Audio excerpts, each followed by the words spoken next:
이 사건은 어린이집 보육교사인 피고인이 피해 아동을 안아서 바닥에서 78cm 정도의 높이의 교구장에 올려둔 뒤에 그대로 40분간 앉혀놓았다는 이유로 공소제기된 사건이에요. 여기서 대법원은 이 유명한 일반 기준을 제시하면서 보육교사인 피고인이 강압적이고 부정적인 태도를 보였다고 지적했어요.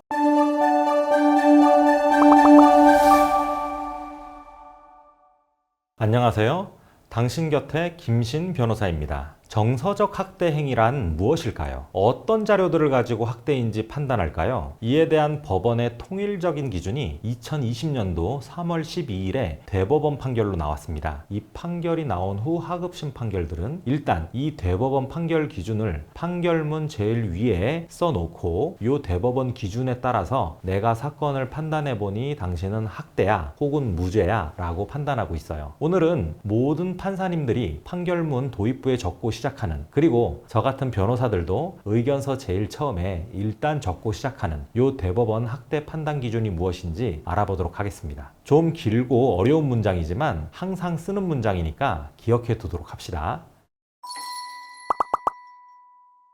아동복지법상 금지되는 정서적 학대 행위란 정신적 폭력이나 가혹 행위로서 아동의 정신건강 또는 복지를 해치거나 정신건강의 정상적 발달을 저해할 정도 혹은 그러한 결과를 초래할 위험을 발생시킬 정도에 이르는 것을 말하고, 어떠한 행위가 이에 해당하는지 여부는 행위자와 피해 아동과의 관계, 행위 당시 행위자가 피해 아동에게 보인 태도, 피해 아동의 연령, 성별, 성향, 정신적 발달 상태 및 건강 상태, 행위에 대한 피해 아동의 반응 및 행위를 전후로 한 피해 아동의 상태 변화, 행위가 발생한 장소와 시기, 행위의 정도와 태양, 행위에 이르게 된 경위, 행위의 반복성이나 기간, 행위가 피해 아동 정신건강의 정상적 발달에 미치는 영향 등을 종합적으로 고려하여 판단하여야 한다. 요겁니다. 법원은 이 일반 기준을 판결문 서두에 일단 적습니다. 그리고 대법원에서 적어준 이 구체적인 판단 기준들 중에서 해당 사건에서 특히 고려를 해야 할 부분이 무엇인지 몇 개를 선정합니다. 거기서 피고인에게 유리한 부분이 많이 발견되면 무죄 쪽으로 기울고, 불리한 부분이 많이 발견되면 유죄 쪽으로 기울게 되겠죠. 법원이 이러한 흐름을 따라서 판결문을 적어 내려가기 때문에 피고인 측에서도 같은 순서로 생각하여 학대가 아님을 소명하는 것이 설득력이 있습니다. 이렇게 하는 거죠. 자자, 검사님, 판사님, 대법원의 2020년 판단 기준이 이렇습니다. 그 중에 우리 사건에서 특별히 주목해야 될 기준이 이런 기준들 2개입니다. 1번 고려사항을 볼 때 구체적으로 이런 상황이 존재하니까 학대라고 보기 어렵습니다. 2번 고려사항을 볼 때도 구체적으로 이런 상황이 존재하므로 학대라 보기 어렵습니다. 그러니까 무혐의 처분이나 무죄 판결 주세요. 이렇게 풀어갑니다. 자, 이렇게 이후 판결에 선례가 된 이 대법원 판결은 어떤 사건을 판단하면서 나오게 된 걸까요? 이 사건을 알아보면 이 유명한 대법원 기준을 어떻게 활용하는지 알 수 있으실 겁니다. 이 사건은 어린이집 보육교사인 피고인이 피해 아동이 창틀에 매달리는 등 위험한 행동을 한다는 이유로 피해 아동을 안아서 바닥에서 78cm 정도의 높이의 교구장에 올려둔 뒤에 그대로 40분간 앉혀놓았다는 이유로 공소제기된 사건이에요. 어때요? 너무 심하죠? 요건 뭐 어려운 판단 기준 들지 않더라도 유죄 판결 내리는데 큰 어려움이 있을 것 같지 않군요. 실제로 1심,